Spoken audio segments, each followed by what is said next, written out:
미국 독립선언은 1776년 7월 4일에 당시 영국의 식민지 상태에 있었던 13개 주의 대표가 필라델피아에 모여서 독립을 선언합니다.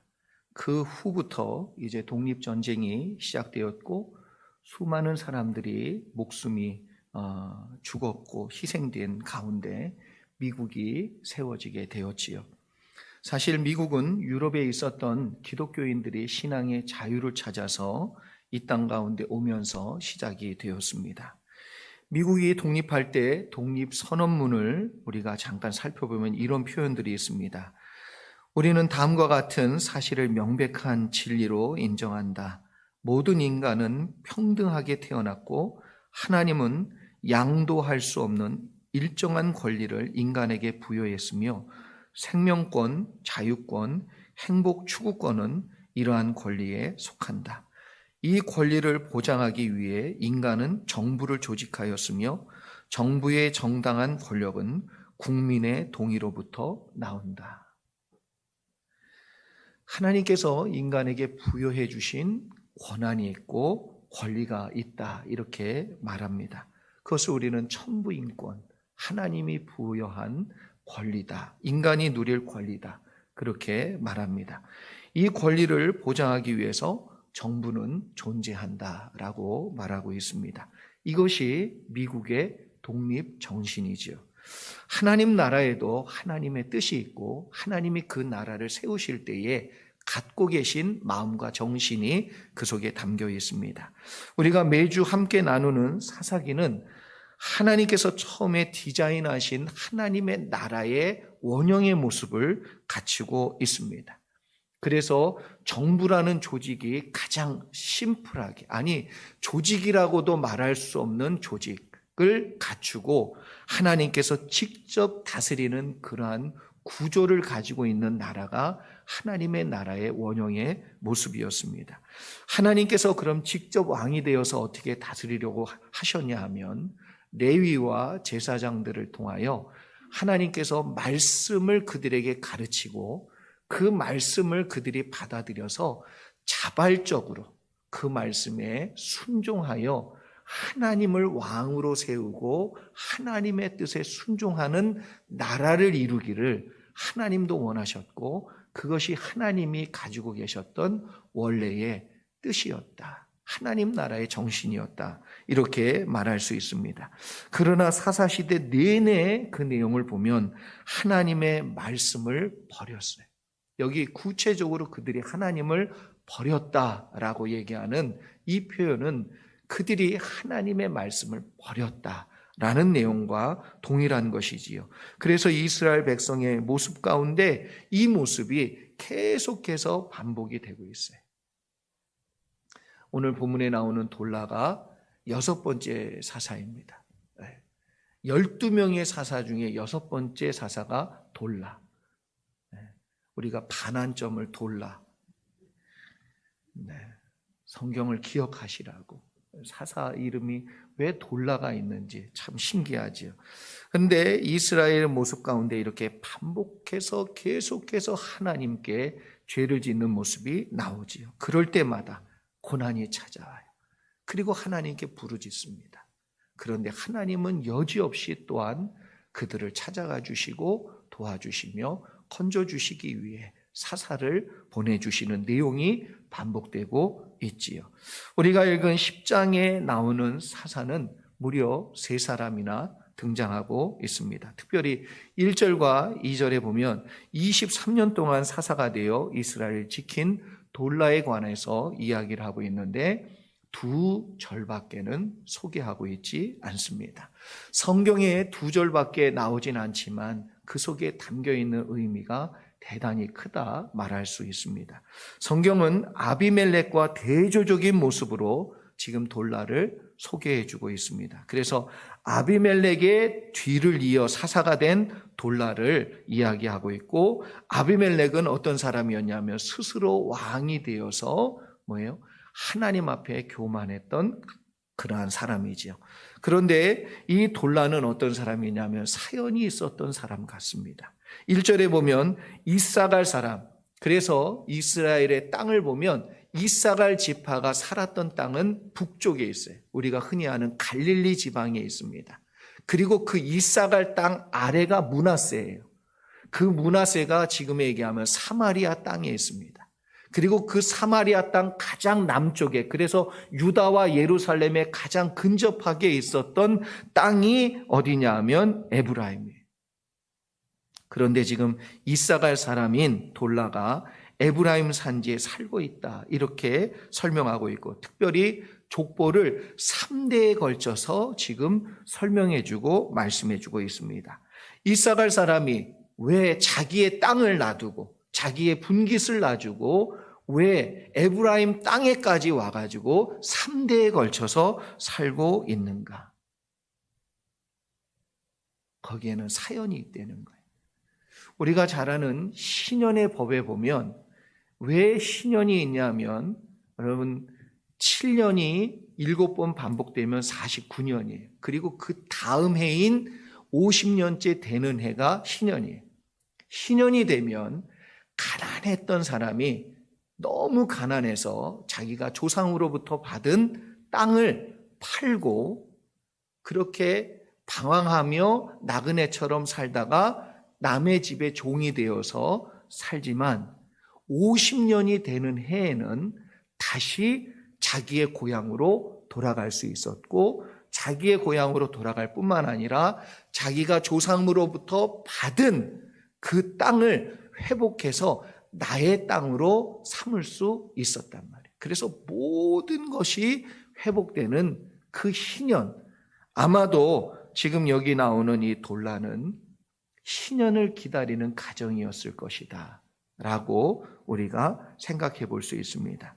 그래서 이 희년을 기다리는 돌라에게, 그 돌라가 살았던 지역을 한번 보면 3일이라는 곳에서 살았다는데, 이 3일이라는 이 말의 뜻의 어근이 뭐냐 하면 가시덤불이다라는 뜻을 가지고 있어요.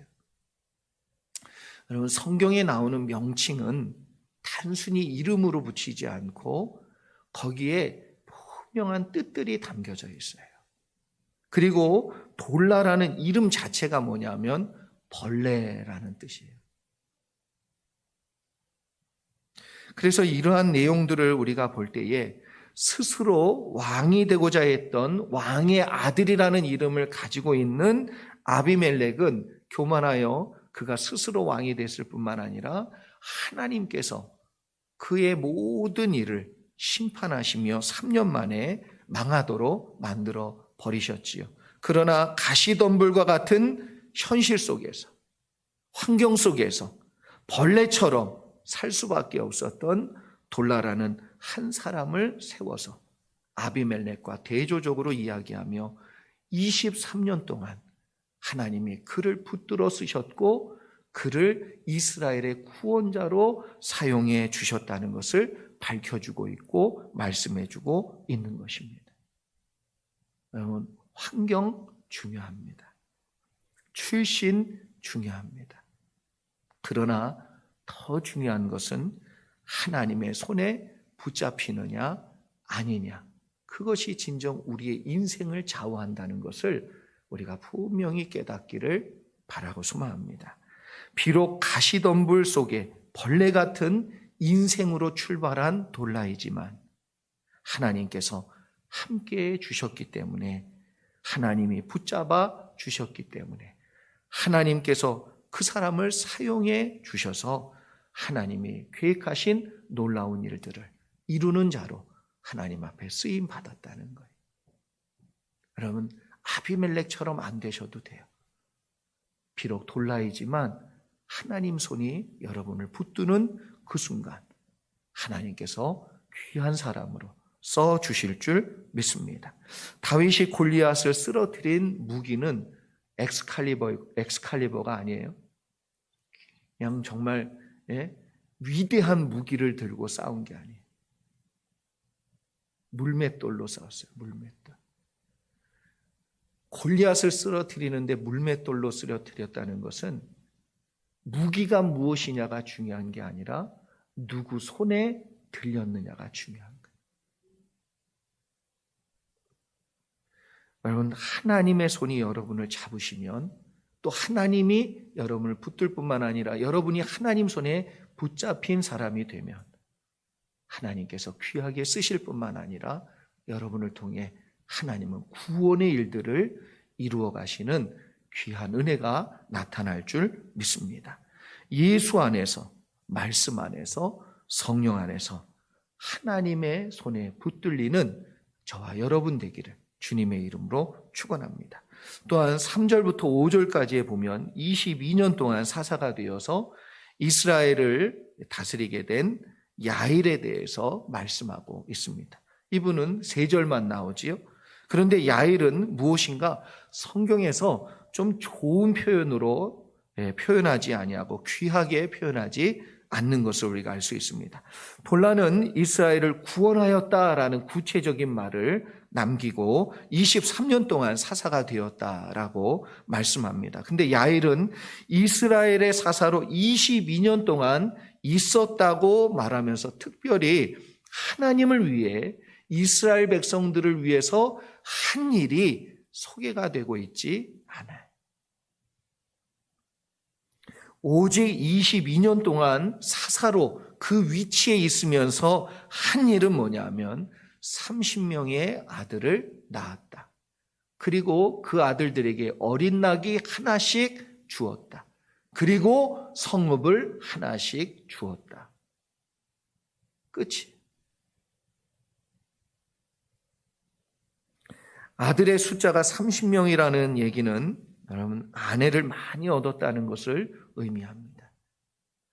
또 아울러 아들의 숫자만큼 나귀의 숫자를 그들에게 주었다. 여러분 이스라엘이 그렇게 풍족한 땅이 아니에요. 나귀를 어린 나이에 타고 다닐 수 있을 정도면 지금으로 얘기하면 30명의 아들에게 자동차 한 대씩 주는 거예요. 그리고 무엇도 줬어요? 기업을 하나씩 준 거예요. 성읍이 30개다. 길르앗의 땅의 성읍을 계산해 보면 30개 언저리예요. 그러면 길르앗의 모든 땅이 다 누구의 것이었어요? 야일의 것이었다. 이렇게 얘기해도 과언이 아닌 거죠. 그래서 야일은 사사의 지기를 통해서 이스라엘을 다스리면서 자기 자식들에게 나귀를 주고 성읍을 주고 오직 그 일에 22년의 시간이 다 지나게 돼요. 야일은 오직 남긴 것이 뭐냐면 육신의 것만 남깁니다. 인간적인 것만 남겨요. 하나님을 위한 것과 이스라엘의 구원을 위한 그러한 남김은 전혀 없이 오직 그냥 자식 30명, 나귀 하나씩 준 거, 성읍 하나씩 준 거. 그것밖에는 남는 게 없는 그러한 인생으로 성경에 기록되었다는 것입니다. 여러분 여기 짧게 나온 이 두 사사를 우리가 대조해 보면 돌라와 야일은 다스리는 기간이 사실 23년, 22년 비슷해요.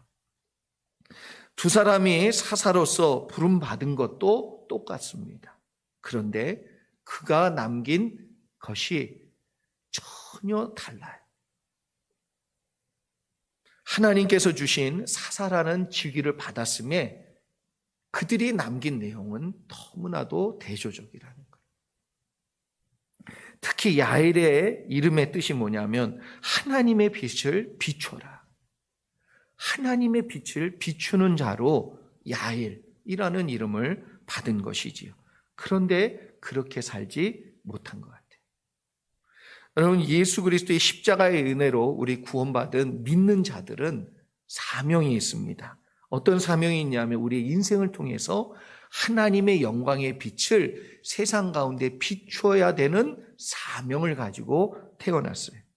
그런데 어떤 사람은 시작부터 가시덤불과 같은 환경 속에서 정말 찢어지게 가난한, 어떤 분은 그러더라고요. 목사님, 찢어지게 가난한 거하고 찢어지게 가난한 거하고 무슨 차이가 있는지 아세요? 그래서 잘 모른다고 그랬더니 정말 찢어지게 가난한 거하고 찢어지게 가난한 거는 큰 차이가 있다고 그러시더라고요. 찢어지게 가난하면 붙이면 되는데 진짜 찢어지게 가난하면 못 붙인대. 그러니까 너무 찢어지게 가난하면 못 일어난답니다. 못 일어난대. 그러니까 가시덤굴과 같은 환경 속에서 시작한 인생이에요. 개천에서 용난다. 요즘은 그렇지가 않단다. 않다고 얘기하잖아요. 얼마나 가난했고 힘들었는 그 환경 속에서 돌라와 같은 인생이 있는 거지요. 그리고 그 인생이 벌레와 같은 거예요. 아무도 신경 써주지 않은, 아무도 관심 없는 그런 미약한 시작이었지만 돌라처럼 하나님께 쓰임받으며 하나님의 빛을 드러내는 사람이 있는 반면에 이름은 야엘인데 인생을 사는 내내 자기 자식, 자기 재산, 자기 것만을 위해서 살다가 그렇게 끝나는 인생도 있다는 거예요. 여러분, 자식을 위해서 헌신하고 사는 것을 뭐라 그러는 게 아니에요. 그건 당연히 부모로서 그렇게 해야 돼요. 그런데 그거에만 묶여 있는 것, 그것만을 위해서 사는 것, 그래서 하나님을 드러내고 빛을 드러내야 될 사명까지도 잃어버리고 사는 것, 그것은 본질을 잃어버린 것과 같다는 것이지요. 지금 내가 힘쓰고 애쓰고 매일같이 신경 쓰고 있는 것이 하나님의 영광의 빛을 비추는 일과 어떤 연관성이 있는지 우리가 한번 생각해 보며 살펴보기를 원합니다. 그래서 내가 먹든지 마시든지 무엇을 하든지 하나님을 위해서 하는 저와 여러분 될 때에 하나님께서 반드시 여러분을 도우시고 역사해 주시는 은혜가 있을 줄 믿습니다. 돌라와 같이 우리를 부르신 하나님께 영광을 올려드리는 자로 빛된 삶을 살 때, 여러분 마지막 날이 있다고 그랬잖아요. 우리에게도 언젠가 모든 것을 다 내려놓고 주님 앞에 서야 될 날이 있다고 그랬잖아요. 그날에 착하고 충성된 종아라는 칭찬을 받으며 주님 주시는 그 생명의 면류관을 머리에 쓰는 귀한 은혜가 사랑하는 우리 성도님들 가운데 있기를 바라고 소망합니다. 계속해서 우리 6절 이하를 보면 돌라와 야엘의 때를 마치고 그 다음에 8번째 사사인 입다의 시대적인 상황이 지금 소개가 되고 있습니다. 이스라엘 백성의 영적인 상태가 어떠하고 있는지 분명히 말씀해 주고 있습니다. 우리 6절로 8절까지의 말씀 함께 보겠습니다. 같이 한번 읽습니다. 시작. 이스라엘 자손이 다시 여호와의 목전에 악을 행하여 바알들과 아스다롯과 아람의 신들과 시돈의 신들과 모압의 신들과 암몬 자손의 신들과 블레셋 사람들의 신들을 섬기고 여호와를 버리고 그를 섬기지 아니하므로 여호와께서 이스라엘에게 진노하사 블레셋 사람들의 손과 암몬 자손의 손에 그들을 파심해 그 해에 그들이 요단강 저쪽 길르앗에 있는 아모리 족속의 땅에 있는 모든 이스라엘 자손을 쳤으며 18해 동안 억압하였더라. 아멘. 여러분, 이스라엘 백성은 돌라와 야엘의 시대를 거쳐서 이제 입다라는 새로운 사사의 시대로 접어들고 있습니다. 그런데 여기서 사사가 죽으면 그 다음엔 또 어떻게 되냐면 하나님을 또 버리는 거예요. 사사가 있을 동안에는 그래도 평안의 때가 이루어지고 하나님을 섬겼는데 하나님의 사사가 죽고 나면 그 다음엔 여지없이 다시 도로 그 자리로, 하나님을 버리는 자리로, 하나님을 배반하고 이방신을 섬기는 자리로 가버렸다는 거지요. 그래서 본문은 뭐라고 얘기하냐면 하나님을 버렸다. 그리고 모압과 암몬 자손과 블레셋 자손과, 그래서 가나안 땅의 여러 자손들의 신들을 섬기는 그러한 배반을 하나님 앞에 저질렀다는 말을 분명히 하고 있습니다. 그래서 이스라엘 백성을 하나님께서 그냥 놔두시지 아니하시고 하나님께서 그들을 보호했던 손을 거두셨어요. 무려 18년 동안 그래서 그들이 억압을 당하게 됩니다. 그런데 여러분, 우리가 여기서 주목하고 한 가지 봐야 될 내용이 있습니다. 모압과 암몬 자손과 블레셋 자손이 강성해져 가지고요, 그들이 이스라엘이 약해졌기 때문에 그들을 침범하고 억압한 것이 아니라, 성경은 뭐라고 얘기하냐면 하나님이 그렇게 만들어 버리셨다는 거예요. 우리가 지난 시간에 우리가 이야기한 것처럼, 여러분, 하나님이 우리를 고통 가운데 집어넣으신 적이 없으세요. 마치 탕자가 고난을 당한 것은 그가 아버지를 떠났기 때문에 그래요. 더 나아가 뭐냐면 아버지의 손을 벗어났기 때문에 그렇단 말이에요. 여긴 구체적으로 뭐라고 얘기하냐면 하나님이 이제 그 손을 거두신단 말이에요.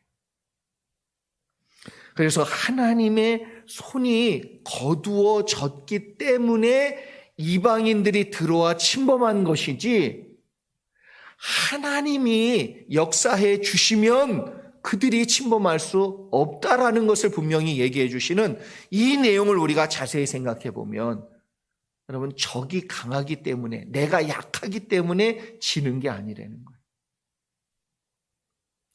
우리가 여기서 그래서 중요한 영적인 원리를 알아야 되는데, 우리는 자꾸만 뭐라고 생각하냐면 외부로부터 환경적인 어려움이 찾아오고 문제가 터지면 무엇부터 생각하냐 하면 우리의 힘이 부족해서, 아니 우리의 노력이 부족해서, 심지어 예수님을 믿는 사람인데 뭐라고 생각하냐면 운이 없어서, 그래서 안 됐다고 생각하는 거예요. 이는 너무 엄청난 생각이에요.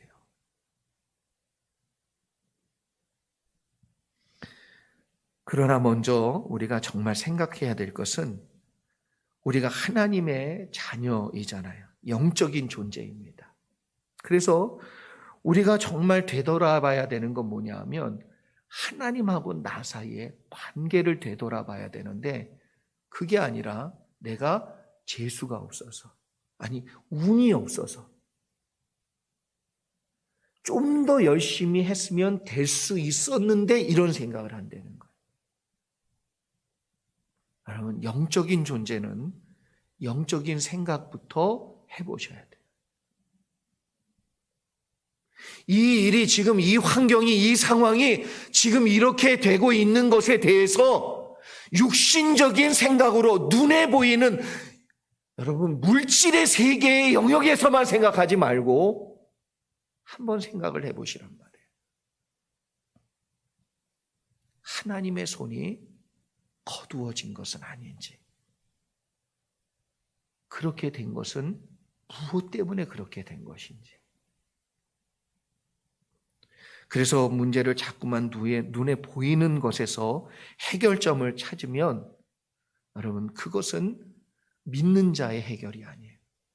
사실 우리와 하나님 사이의 관계를 점검해 봐야 되고, 그리고 나서 정확한 문제를 파악해서 그 원인부터 고치고 바꿔야, 여러분, 문제는 해결됩니다. 정말 용한 한의원은 사람이 죽을 만큼 힘들면 침을 안 놔요. 이거는 저희 고모부님이 또 한의사이셨기 때문에 그런 얘기를 하십니다. 그래서 그러면 어떻게 하나? 약부터 써야 된답니다. 기력부터 살려내고 침을 놔야 이 침빨도 난다는 거예요. 나는 우리 모르지요. 그냥 침 놓으면 사는 줄 알아. 그런데 근본과 내용과 어떤 관계성이 있는지를 아는 것이 정말 중요합니다. 여러분, 베데스다 연못에서 38년 된 병자가 예수님을 만나서 고침을 받을 때 예수님은 그 병자에게 뭐라 그러냐면 내가 낫기를 원하느냐? 이렇게 물었어요. 그때에 여러분, 이 사람의 대답은 내가 낳기를 원합니다. 이 대답이 아니고 뭐라고 얘기하냐면 나를 물이 동할 때에 못에 넣어주는 사람이 없기 때문에 내가 지금 못 낳고 있다라는 것을 이야기하고 있지요. 그 생각에만 꽉 묶여 있는 거예요. 그 방법, 그 길, 거기에만 완전히 몰두해가지고 그것만 붙들려 있어요. 그래서 이 사람은 지금까지 오직 연못에 들어가야만 낫는 길, 그 길밖에는 모르는 거예요. 그래서 그 생각에 묶여 있기 때문에 주님의 말씀도 이 사람이 안 들려요. 안 들려요. 자기 자신이 보는 길만이 문제를 해결하는 방법이다. 이게 우리 모두가 갖는 어리석은 생각이 되는 거예요. 하나님은 다른 길이 계세요. 하나님께서 보고 계신 방향이 있고 하나님의 관점을 우리가 볼 줄 알아야만 진짜 길이 보이는 역사가 임할 줄 믿습니다. 예수님은 진짜 문제가 무엇인지를 알았기 때문에 그 사람에게 질문을 한 것이지요. 그것은 뭐냐면 예수님이 길이라는 걸 몰랐단 말이에요. 예수님을 그래서 안 믿고 있는 거예요. 그리고 더 나아가 그가 낳기를 원하는 마음이 이미 오래전부터 고장났다는 걸 알고 있어요. 왜? 나는 혼자는 들어갈 수 없는. 그러면 당연히 누가 도와주지 않으면 영원히 들어가지 못하는. 이미 마음속에 뭐냐면 고장나 있어요, 마음이. 낳고자 하는 마음조차도 이미 내려놓은 지 오래고 그건 나에게 일어날 수 있는 일이 아니라고 생각하고 있는 마음이 그의 마음을 묶고 있는 거죠. 그래서 예수님이 진짜 문제를 알고 물어보신 거예요. 그때 38년 된 병자가 드디어 깨닫습니다. 그리고 뭐라고 얘기하냐면 내가 낳기를 원하나이다. 그때 주님께서 그 병을 온전히 고쳐주시고 회복해 주시지요. 여러분 9절과 10절을 보면 이스라엘 백성이 암몬과 모압과 블레셋 민족에게 학대를 받고 고난을 받게 된 이유가 무엇인지 분명히 말씀해 주고 있습니다. 같이 한번 보겠습니다. 제가 한번 읽어드리지요. 암몬 자손이 또 요단을 건너서 유다와 베냐민과 에브라임 족속과 싸움으로 이스라엘의 곤고가 심하였더라. 이스라엘 자손이 여호와께 부르짖어 이르되 우리가 우리 하나님을 버리고 바알들을 섬김으로 주께 범죄하였나이다 하니.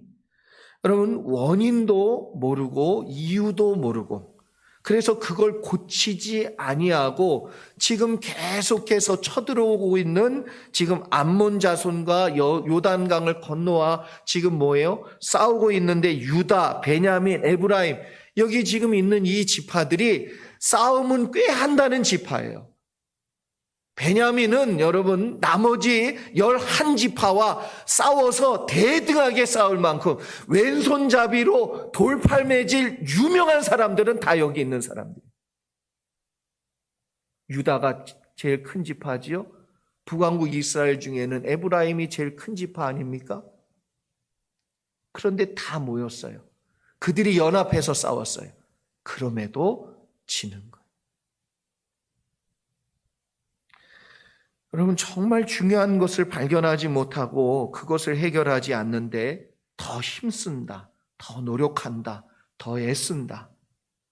그 곤고함이 더 커질 뿐이에요. 이게 정말 문제예요. 이게 정말. 원인과 문제를 정확히 알지 못하고 더 힘쓰다가 더 힘들어요.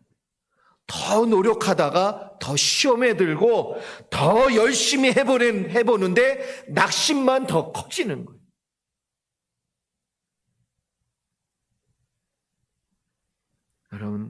문제가 해결돼야 열리기 시작합니다.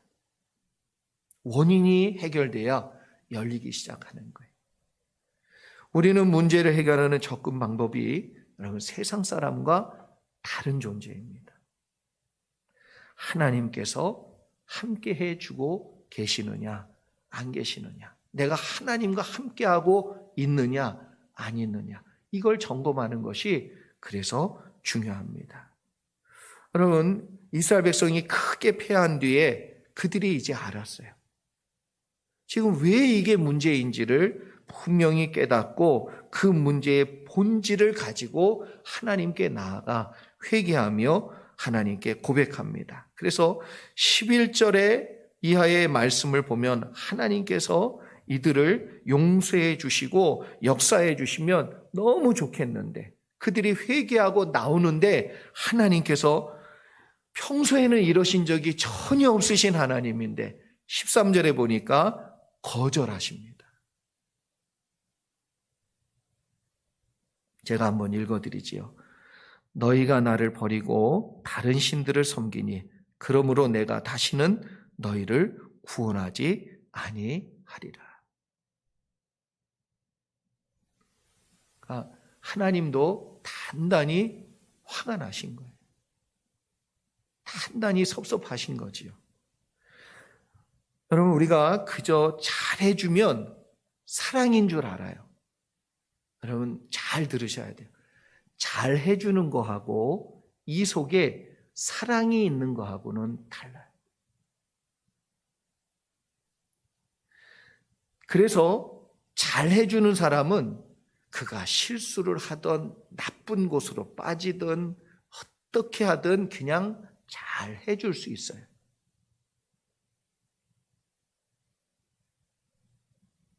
그래서 아무 책망도 안 합니다. 고쳐주지도 않아요. 아니, 그런 말조차도 하지 않아요. 왜? 입 아프게 왜 해? 내가 괜히 왜 저 사람으로부터 미움을 받아야 돼? 그냥 잘해주는 거예요. 그건 just, 그냥 잘해주는 거예요. 그러나 잘해주는 것과 여러분 사랑해주는 건 달라요. 사랑의 감정이 있으면 그 사람이 잘못된 길로 가거나 그 사람이 더 나은 사람, 더 좋은 사람이 되기를 원하면 꼬집어서 얘기해 주는 거예요. 비록 나를 원망할 수 있어도. 그래서 잘 되고 그가 더 나아지기를 바라는 마음 때문에 그런 것도 하는 거지요. 그런 것이 없어 봐요. 무슨 얘기를 하겠어요? 아무 얘기도 안 하지. 그래서 책망도 하고 화도 내고 좀 더 잘할 수 있도록 언성도 높이는 거죠. 혼도 내는 겁니다. 근데 오늘날 많은 사람들이 원하는 건 뭐예요? 사랑 필요 없다는 거예요. 그냥 잘 해주면 좋다는 거예요.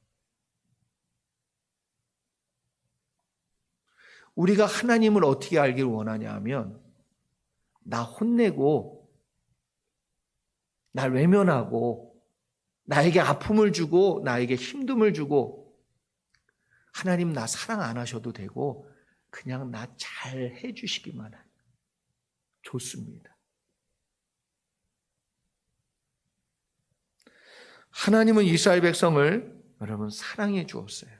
잘 해준 게 아니고 사랑해 주었어요. 그래서 이스라엘 백성의 불순종에 섭섭해하는 마음이 있으신 거예요. 그들의 죄악을 보시며 아파하시는 마음이 있고 그들이 거기를 돌이켜서 하나님의 복된 자리로 나오기를 원하는 마음이 있으시다는 거죠.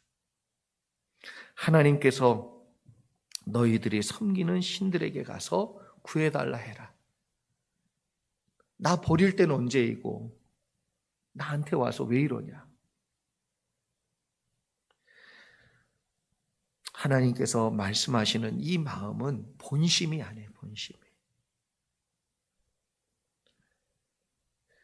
왜 이렇게 하시는가?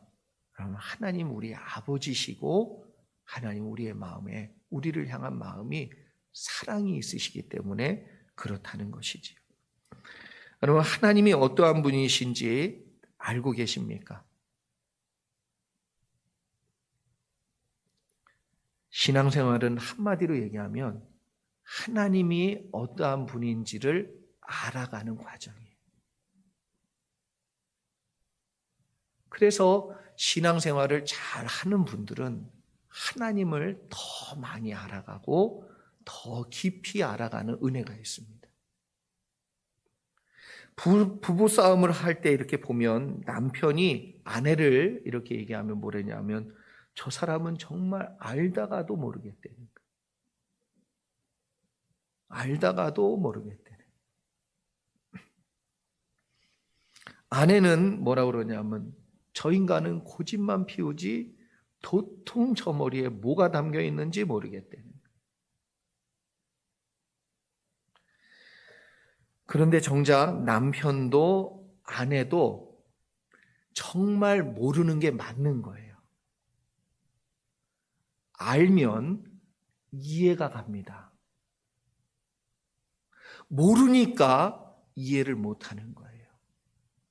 내 속으로 났어도 내가 저놈이 어떤 놈인지 저 속이 어떤지 내가 모르겠다. 그 말은 솔직히 얘기하죠. 그 자녀가 어떤 생각을 하며 어떤 아픔을 갖고 있고 어떤 눈물을 어떤 상처를 가지고 있는지 그 부모가 알려고 전혀 안 했다는 거예요. 알면은 그렇게 얘기하겠어요? 그 자식이, 그 남편이, 그 아내가 무엇 때문에 눈물 흘리고 있는지 아는데 화만 내겠냔 말이에요. 오해하겠냔 말이에요. 아니요. 모르기 때문에 그러는 거예요. 만약 하나님의 깊은 마음과 생각을 우리가 알면요, 오해하지 않고 끝까지 믿고 끝까지 붙듭니다. 여러분, 요셉의 인생을 보면 요셉이 하나님으로부터 꿈을 받고 귀한 은혜를 받았어요. 그런데 시작부터가 어떻게 되냐면 애굽의 종으로 팔려요. 형제들이 그것도 배반해가지고. 보디발의 아내 유혹 전에 그가 보디발의 집에 있을 때도 뭐예요? 하나님을 잘 섬겼어요. 그가 형제로부터 배반을 당했어도 그가 최선을 다하고 하나님의 뜻에서 어긋나고 벗어난 적이 없어요. 심지어 보디발이 뭐라고 얘기했냐면 하나님이 너와 함께하는 걸 내가 보았다. 이 말은 뭐예요? 하나님을 끝까지 섬기는 걸 봤어요. 기도하는 걸 봤겠지요. 하나님의 말씀대로 살려고 하는 그의 모습의 중심에 하나님이 있는 걸 봤단 말이에요. 자기가 지금 뭐예요? 종이 되어서 고난받고 있는데도 여전히. 그리고 심지어 보디발의 아내의 유혹 앞에서도 하나님을 배반하지 아니하고 하나님의 뜻을 끝까지 붙든 결과가 뭐냐 하면 옥에 갇혔어요. 그것도 왕이 친히 관장하는 옥에 갇혔어요. 그 사람들은 다 뭐예요? 대역죄인들이에요. 왕이 다시 부르지 않으면 나올 수 없는 그 감옥에 갇혔어요. 거기에 갇혔다는 것 자체가 뭐냐면 인생 끝났다는 거예요. 그럼에도 불구하고 간수장이 볼 때에 요셉이 옥에 갇혔으나 여호와께서 요셉과 함께 하시고, 창세기 39장에 나오는 표현입니다. 그렇다면 요셉은 여전히 정말 인생 끝장나는 자리에 갔어도 하나님을 붙들었어요. 왜 그래요? 하나님이 어떠한 분인지를 알았단 말이에요. 자기의 인생을 끝까지 놓지 않고 붙들어 주시는 하나님인 걸 알았어요. 그것이 있기 때문에 끝까지 믿을 수 있는 거예요. 여러분, 연약한 아이들이 불이 났는데 3층에서 뛰어내라라고 얘기하면 소방관 아저씨가 얘기하면 안 뛰어내리는데 엄마 아빠가 아래서 뛰어내리라고 받아준다고. 그러면 뛴답니다. 왜 그래요? 엄마 아빠인 걸 알기 때문에 그래요. 인생 끝장나는 자리에 내려가 있어도 하나님이 어떠한 분인지를 알았어요. 그러니까 끝까지 하나님을 붙드는 거예요.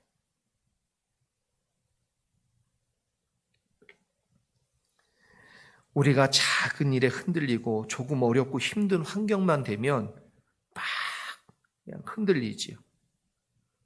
그래서 우리 믿음이 어디론가 막 사라져 버립니다. 그 이유가 뭐예요? 하나님을 정말 모르기 때문에 그래요. 아직도 하나님이 어떠한 분인지 내가 모르기 때문에 그래요. 하나님을 아는 것만큼 하나님을 믿습니다.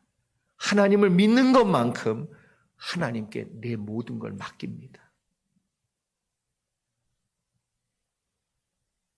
하나님이 그 믿음대로 책임져 주시는 줄 믿습니다. 그래서 우리가 말씀을 통해서 알아야 될 내용은 뭐냐면 하나님이 어떠한 분인지를 아는 거예요. 이 하나님을 저와 여러분이 분명히 믿고 알기를 소망합니다. 마지막으로 15절과 16절을 보면 하나님의 본심이 나오는데 15절 16절 같이 한번 읽어보죠. 같이 읽습니다. 시작. 이스라엘 자손이 여호와께 여쭈되 우리가 범죄하여 싸우니 주께서 보시기에 좋은 대로 우리에게 행하시려니와 오직 주께 구하옵나니 오늘 우리를 건져 내옵소서 하고 자기 가운데서 이방 신들을 제하여 버리고 여호와를 섬김에 여호와께서 이스라엘의 곤고로 말미암아 마음에 근심하시니라. 이스라엘 백성이 하나님의 말씀을 어떻게 받아들였냐 하면 하나님이 우리를 포기하지 않는다는 지식과 믿음이 있었어요. 그러니까 천부여 의지 없어서 손들고 옵니다. 주님 나를 박대하시면 나 어디 가리이까? 그래서 주님께 또 간 거예요. 그리고 주님 마음대로 하세요. 그러나 간구합니다. 오늘 이 고통만큼은 주님 해결해 주세요. 여러분 그러면서 구체적으로 회개를 두 가지 하는데 첫 번째가 뭐냐 하면 우상을 제거했다. 이거 중요합니다. 여러분 회개는 입술로 하는 게 아니라 구체적으로 하는 거예요. 정말 돌이키려면 우상부터 끊어버려야 돼요. 이 우상이 뭡니까? 하나님 아닌 것을 내 마음속에 하나님으로 붙들고 살고 있는 것, 내가 의지하고 살고 있는 것, 바라보고 살고 있는 것, 그것부터 끊어버리는 거예요. 그리고 두 번째가 뭐냐면 하나님을 섬겼다. 하나님께 돌아서는 거예요. 하나님을 하나님으로 인정하는 것입니다. 그때에 하나님께서 마음에 뭐 했다고요? 근심했다는 거예요.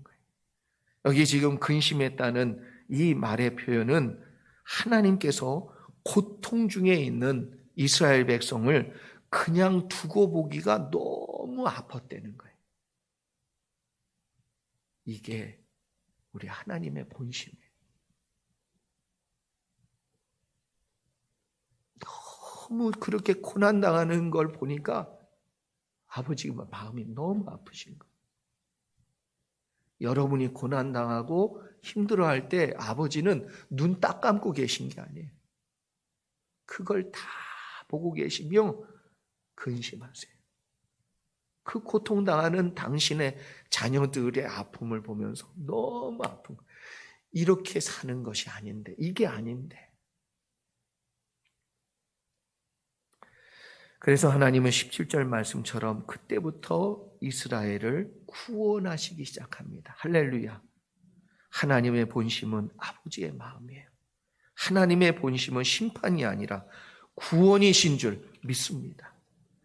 여러분, 이삭이 아버지 아브라함이 모리아산에서 하나님만을 바라보고 하나님이 어떠한 분인지를 알고 신뢰하는 모습을 봤어요.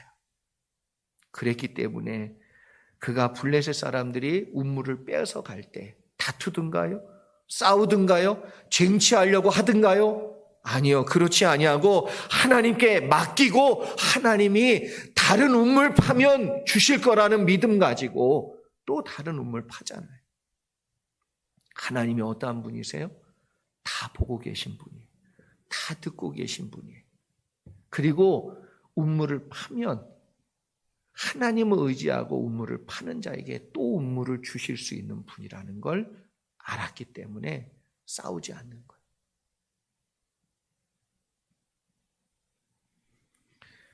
여러분, 하나님이 너와 함께 하노라. 하나님이 너와 함께 하는 걸 내가 보았노라. 블레셋 사람들이요, 나중에 찾아와서 이삭에게 이야기하며 우리 화친을 맺자. 왜? 하나님이 너와 함께 하는 걸 보았노라.